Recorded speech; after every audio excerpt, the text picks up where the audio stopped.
Vitamin ಡಿ3 ನೀವು ಇತ್ತೀಚೆಗೆ ಎಲ್ಲರೂ ವೈಟಮಿನ್ ಡಿ3 ಬಗ್ಗೆ ಮಾತಾಡ್ತಾ ಇರೋದನ್ನ ಕೇಳಿದ್ದೀರಾ. ಏನಕ್ಕೆ ಎಲ್ಲರೂ ಅದ್ರ ಬಗ್ಗೆ ಮಾತಾಡ್ತಾ ಇದ್ದಾರೆ? ಯಾಕಂದರೆ ವೈಟಮಿನ್ ಡಿ3 ಬಹಳ ಅತ್ಯವಶ್ಯವಾದ ವೈಟಮಿನ್. ಅದಲ್ಲದೆ ಅದೊಂದು ಹಾರ್ಮೋನ್ ಕೂಡ. ಸೊ ವೈಟಮಿನ್ ಡಿ3ಯ ಕೆಲಸಗಳೇನಂದರೆ ಫಂಕ್ಷನ್ಸ್ ಏನು ನಮ್ಮ ದೇಹದಲ್ಲಿ?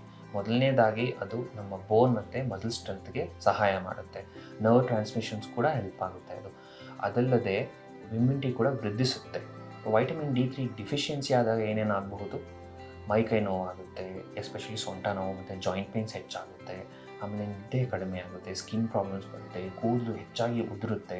ಇಮ್ಯುನಿಟಿ ಕಡಿಮೆ ಆಗ್ತಾ ಇರೋದ್ರಿಂದ ಫ್ರೀಕ್ವೆಂಟಾಗಿ ಇನ್ಫೆಕ್ಷನ್ಸ್ ಆಗ್ತಾ ಇರುತ್ತೆ. ವೈಟಮಿನ್ ಡಿ3 ರಿಚ್ ಇರುವ ಫುಡ್ಸ್ ಯಾವುದ್ಯಾವುದು ಅಂದರೆ ಮೀನು, ಮೊಟ್ಟೆ ಮತ್ತು ಮಾಂಸ, ಎಸ್ಪೆಷಲಿ ಈ ಲಿವರ್ ಅಥವಾ ಆರ್ಗನ್ ಮೀಟ್ಸ್ ಅಂತ ಹೇಳ್ತಾರಲ್ಲ, ಅದು ಹೆಚ್ಚಾಗಿರುತ್ತೆ.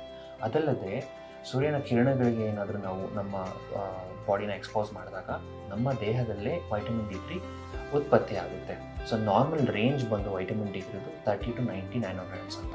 ಸೊ 30ಗಿಂತ ಕೆಳಗಾದಾಗ ನಿಮಗೆ ಈ ಸಿಂಟಮ್ಸ್ ಕಾಣಿಸ್ಕೊಳ್ಬಹುದು.